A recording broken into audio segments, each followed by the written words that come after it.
How to weaponize your pain into power.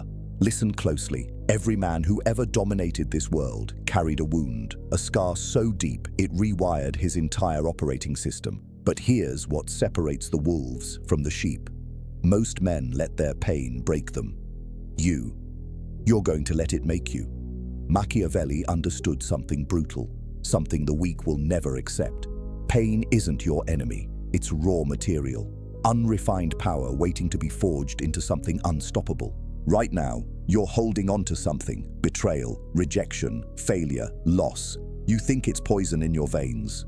Wrong. It's fuel, the highest octane fuel that exists. The moment you stop crying about what hurt you and start studying it, dissecting it like a cold surgeon, you become untouchable, because pain teaches lessons that comfort never could. Drop a comment right now with one word: forged. Let me see who's ready to turn their scars into weapons. Part 1. The Alchemy of Suffering. Every man who ever dominated this world carried a wound, a scar so deep it rewired his entire operating system. But here's what separates the wolves from the sheep. Most men let their pain break them. You're going to let it make you. Machiavelli understood something brutal, something the weak will never accept. Pain isn't your enemy. It's raw material, unrefined power waiting to be forged into something unstoppable. Right now, you're holding on to something: betrayal, rejection, failure, loss. You think it's poison in your veins. Wrong. It's fuel, the highest octane fuel that exists. The moment you stop crying about what hurt you and start studying it, dissecting it like a cold surgeon, you become untouchable, because pain teaches lessons that comfort never could. Your enemies gave you a gift. They showed you who they really are. They revealed your weaknesses. They stripped away your illusions. Most men waste this intelligence. They wallow, they complain, they seek sympathy. Not you. You take that pain and you ask one question: how does this make me more dangerous? That's the alchemy. That's how you weaponize suffering. You don't heal from it. You evolve through it. Drop a comment right now with one word: forged. Let me see who's ready to turn their scars into weapons. Part 2. The Machiavellian principle of strategic detachment. Here's the truth they won't tell you. Emotional investment is a liability. Machiavelli wrote that the prince must learn to be both lion and fox. The lion uses force, the fox uses cunning, but both share one critical trait: neither operates from emotion.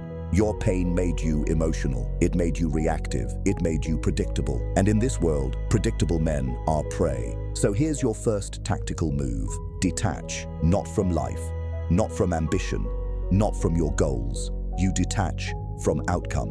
You detach from people's opinions. You detach from the need to be understood, validated, or loved. This is cold power psychology. The less you need, the more power you have. The less you react, the more you control. The less they can hurt you, the more they fear you. Think about it. Who has leverage in any interaction? The person who cares less, always. The person who can walk away without flinching. The person who doesn't need the deal, the relationship, or the approval. Your pain taught you dependency. It showed you what happens when you invest too much in things outside your control. Other people, outcomes, expectations. Strip that away. Become the man who operates from pure strategic interest. You help people because it serves your mission. You build relationships because they're mutually beneficial. You engage because you choose to, not because you need to. This isn't cruelty, this is clarity. This is the difference between being a player and being played. The moment you detach emotionally, you see the board clearly. You see people's motivations, you see the patterns, you see the traps before you walk into them. And when you see clearly, you move with precision, with timing, with ruthless efficiency. Comment detached if you're ready to operate from strategic power, not emotional weakness. Part 3. The dark psychology of controlled silence. They expect you to react. They expect you to explode. They expect you to defend yourself, explain yourself, prove yourself. Don't. Silence is the most underestimated weapon in your arsenal. And I'm not talking about passive silence. I'm talking about strategic, calculated, weaponized silence.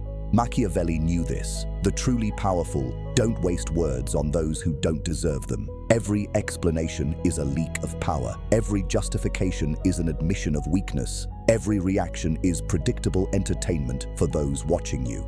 When someone betrays you, hurts you, disrespects you, your instinct is to confront, to call them out, to make them understand what they did. Resist that instinct, because here's what happens when you go silent. Their imagination runs wild. They fill the void with their own guilt, their own paranoia, their own projections.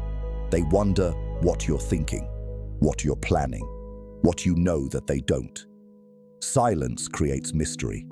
Mystery creates power, and power creates respect or fear. Both work. But there's a deeper layer here, a darker psychology at play. When you stop reacting to people's provocations, you take away their supply. You starve them of the emotional response they're fishing for. And people who provoke others are addicts. They need that hit. They need to know they affected you. Deny them that satisfaction. This does something brutal to their psychology. They start questioning themselves. They start overcompensating. They start making mistakes trying to get a reaction out of you. And mistakes reveal character. Mistakes reveal weakness. Mistakes give you ammunition. While they're spiraling, you're observing. You're collecting data. You're building a complete profile of who they really are, what they really want, and how they really operate. This is how you turn pain into tactical advantage. Your hurt could have made you loud, emotional, sloppy. Instead, it made you quiet, observant, calculating. You became the fox, and the fox doesn't announce its presence. The fox watches from the shadows, studies the patterns, waits for the perfect moment, then strikes with precision. Your silence isn't weakness. It's the calm before calculated action. It's power under perfect control. It's the stillness of a predator who knows exactly when to move. Type silent predator in the comments if you're done explaining yourself to people who never mattered. Part 4. The Stoic reframe. Turn suffering into superiority. Marcus Aurelius said the obstacle is the way. But let me translate that into language that actually hits. Every setback is a setup for a comeback that makes your enemies sick. Here's where masculine stoicism meets Machiavellian strategy. You don't just endure pain, you use it. You extract every lesson, every advantage, every edge it offers. Then you move forward as a fundamentally upgraded version of yourself. This is the reframe. This is where boys become men and men become forces of nature. Your pain revealed your weak points. Good. Now you know exactly what to fortify. Your betrayal showed you who can't be trusted. Perfect. Now you know who to cut off permanently. Your failure exposed your gaps in knowledge, skill, or strategy. Excellent. Now you know exactly what to master. See how this works. Every wound is a blueprint for invincibility. But here's the critical part most men miss. You can't just think your way through this, you have to act your way through it. Stoicism without action is just philosophy. Philosophy without results is just coping. So you take that pain and you channel it into obsessive improvement. You hit the gym harder, you study your craft deeper, you build your resources faster, you sharpen your mind relentlessly.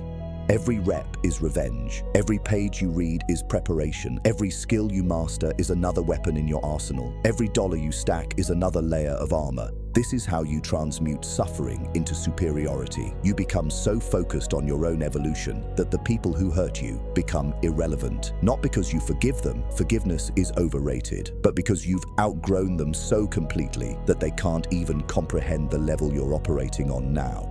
And here's the beautiful brutality of it. They'll watch, they'll see your transformation, they'll see you thriving while they're stuck in the same cycle that broke you free, and it'll eat them alive. That's your revenge, not some petty confrontation, not some social media call-out. Your revenge is becoming so powerful, so focused, so unreachable that your mere existence is a reminder of their irrelevance. This is Machiavellian psychology at its finest. You don't fight in the mud with people beneath you. You rise so high they can't even touch you. You build such a fortress around your life, your mind, your body, your resources, your network, that their opinions, their drama, their chaos can't penetrate. You become untouchable, not by avoiding pain, but by using it as the catalyst for total reconstruction. You strip yourself down to the foundation, then rebuild yourself as something harder, something colder, something more disciplined and dangerous than you ever were before. That's the Stoic reframe. That's how pain becomes power. Comment rebuilt if you're ready to use your suffering as the foundation for something unstoppable. Part 5. The Art of Strategic Revenge. Patience as a weapon. Let's talk about revenge. Real revenge. Not the Hollywood version.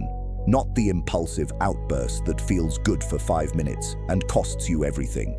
I'm talking about Machiavellian revenge, the kind that's served cold, calculated, devastating, and completely legal. Here's what weak men do. They react immediately. They lash out. They send that text. They make that call. They confront publicly. They burn bridges emotionally. And in doing so, they reveal their hand. They show their pain. They give away their power. Strategic men. They smile. They nod. They act normal. Then they go silent and start building. Because true revenge isn't about hurting someone back. It's about making them irrelevant while you become inevitable. Machiavelli taught that timing is everything. The prince who strikes too early loses the advantage of surprise.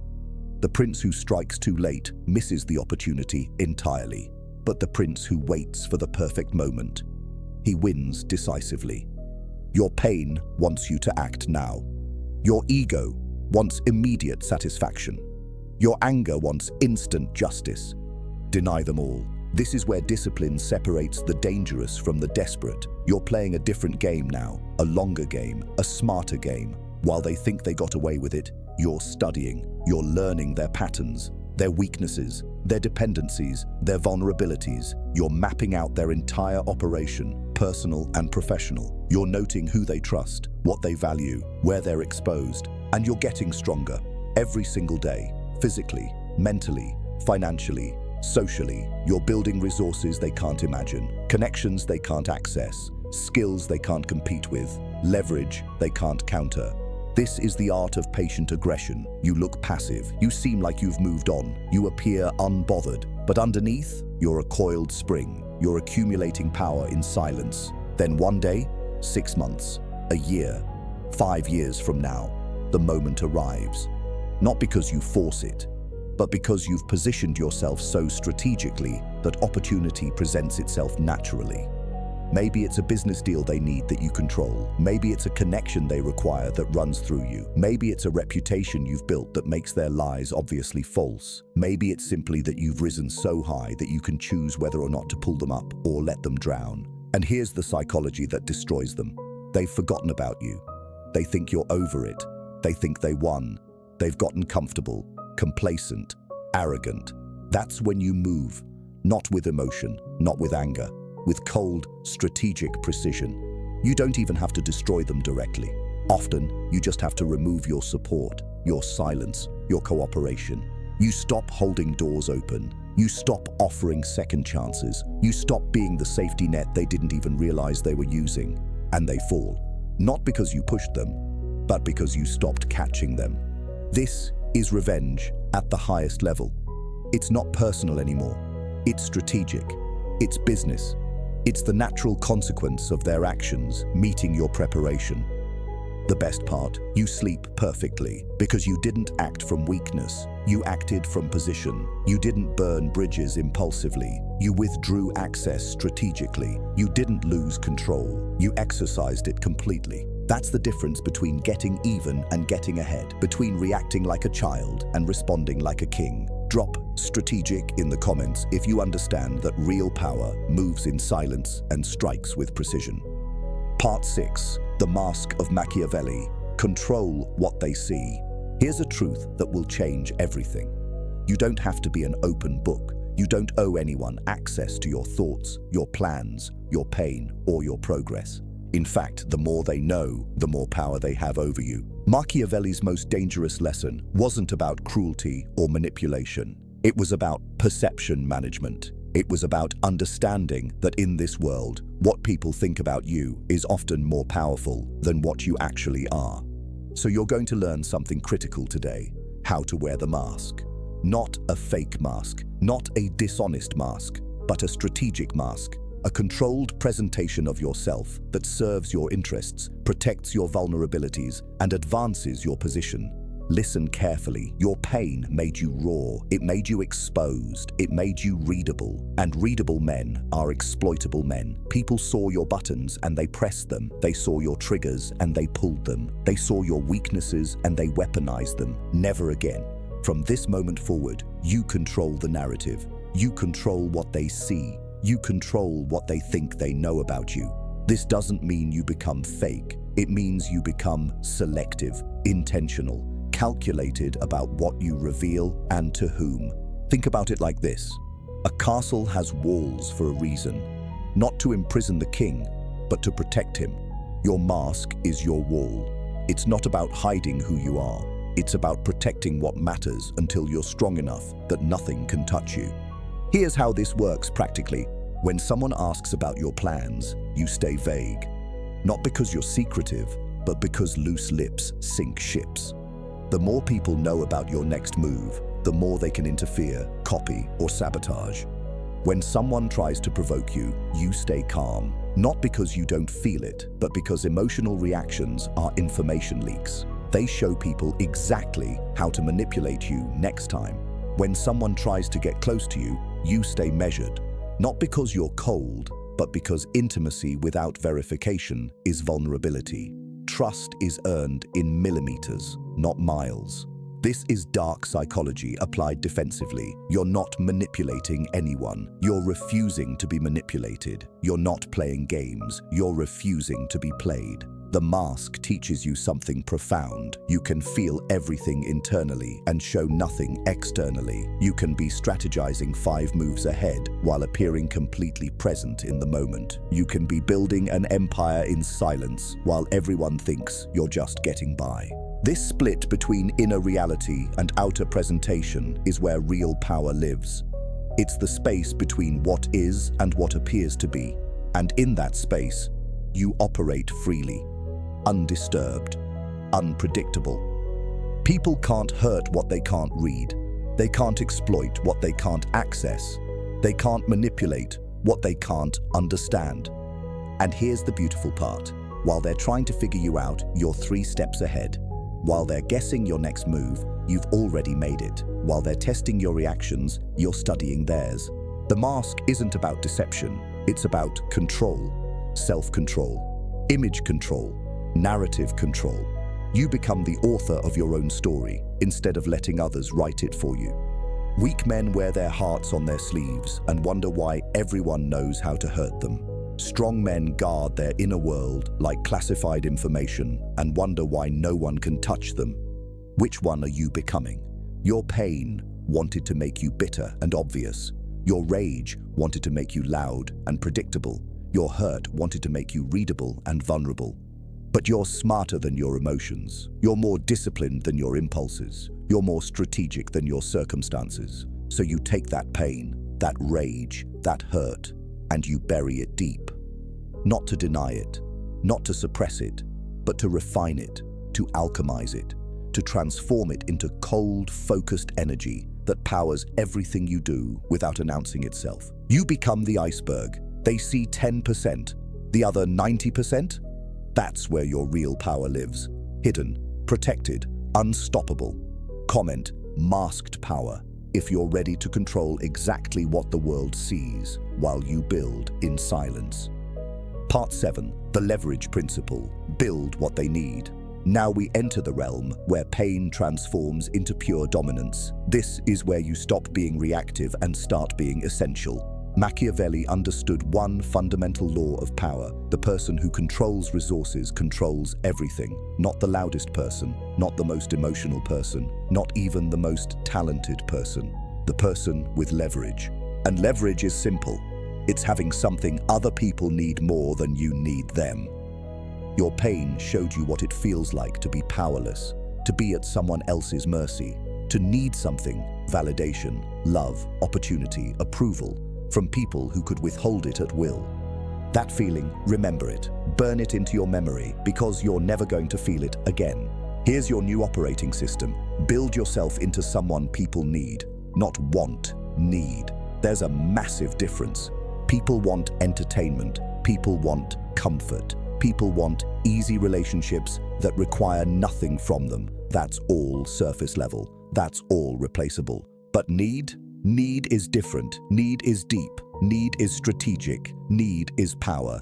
So you're going to ask yourself a critical question. What can I build, learn, master, or control that makes me indispensable? Maybe it's a skill so rare that companies beg for you. Maybe it's knowledge so valuable that people pay premium prices to access your brain. Maybe it's a network so connected that opportunities flow through you.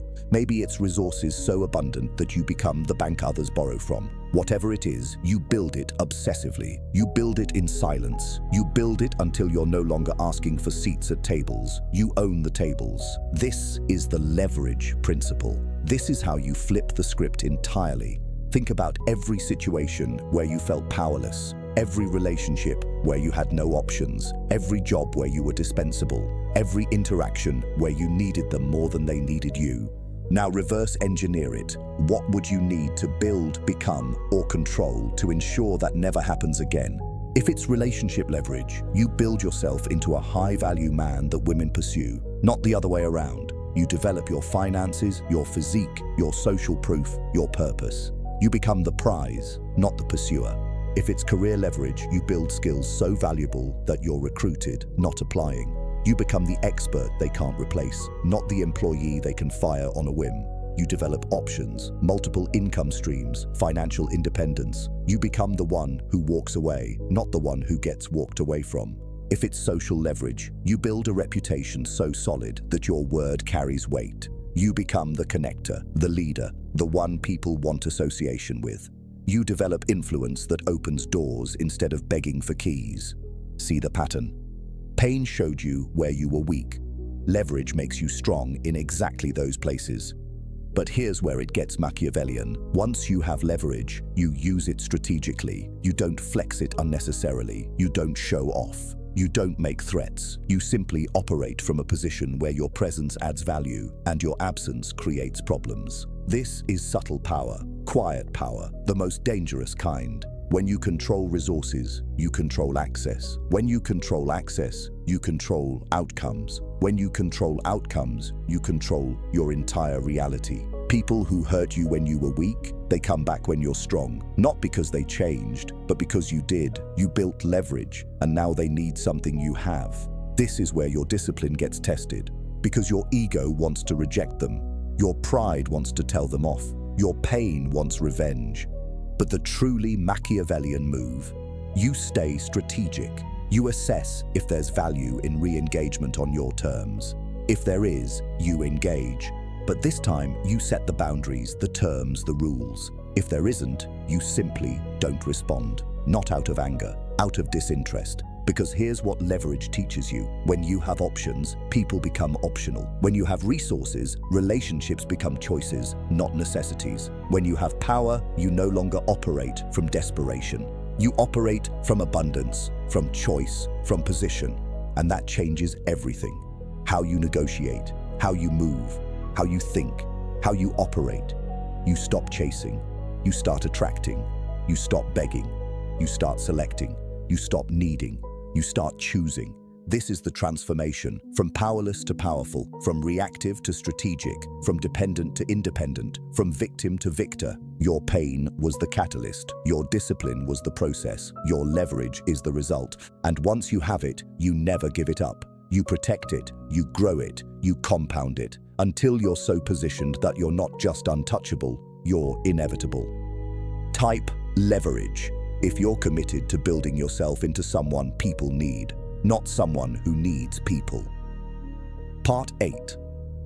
The philosophy of controlled aggression. Strike when it matters. There's a lie circulating in self-help circles that needs to die. The idea that power is always calm, always peaceful, always turned inward. False. Real power knows when to be still and when to strike. It knows when to hold back and when to unleash everything. It knows when to negotiate and when to dominate. Machiavelli never said be passive. He said be strategic. There's a universe of difference. Your pain taught you restraint. Good. You learned not to react to every provocation. You learned to observe, calculate, and wait. That's essential, but restraint without the capacity for controlled aggression isn't power. It's pacifism dressed up as strategy. Here's what I mean. A lion doesn't roar at every animal that passes by. It conserves energy, it watches, it waits. But when it's time to hunt, when it's time to protect its territory, when it's time to establish dominance, it doesn't hesitate. It doesn't negotiate. It strikes with overwhelming force. That's controlled aggression. That's strategic violence, not physical violence, although sometimes that too, but psychological violence, economic violence, social violence, the kind that reshapes power dynamics permanently. You need to develop this capacity, the ability to be ruthlessly decisive when the moment demands it. Most men live in one of two extremes. They're either always aggressive, reactive, emotional, constantly fighting battles that don't matter, or they're always passive, afraid of conflict, avoiding confrontation, letting people walk over them in the name of being strategic. Both are failures. Both are weaknesses disguised as philosophies. The truly dangerous man operates in the middle. He's calm 99% of the time, patient, measured, controlled. But that 1% is absolutely devastating. Think about it. When someone crosses a line, not just annoying you, but genuinely threatening your position, your resources, your people, your mission, what do? If you're always passive, you let it slide. You rationalize it. You tell yourself you're being strategic when really you're being scared. And they learn. They learn you're soft. They learn you won't defend your boundaries. They learn they can take from you without consequence. That's not power, that's surrender with better vocabulary. But if you're always aggressive, you fight everything, you exhaust yourself, you make enemies unnecessarily, you burn through resources on battles that don't matter, you become predictable, manageable, controllable. That's not power either, that's chaos with a masculine aesthetic. The answer is controlled aggression, surgical strikes, calculated force applied precisely where and when it creates maximum impact with minimum waste.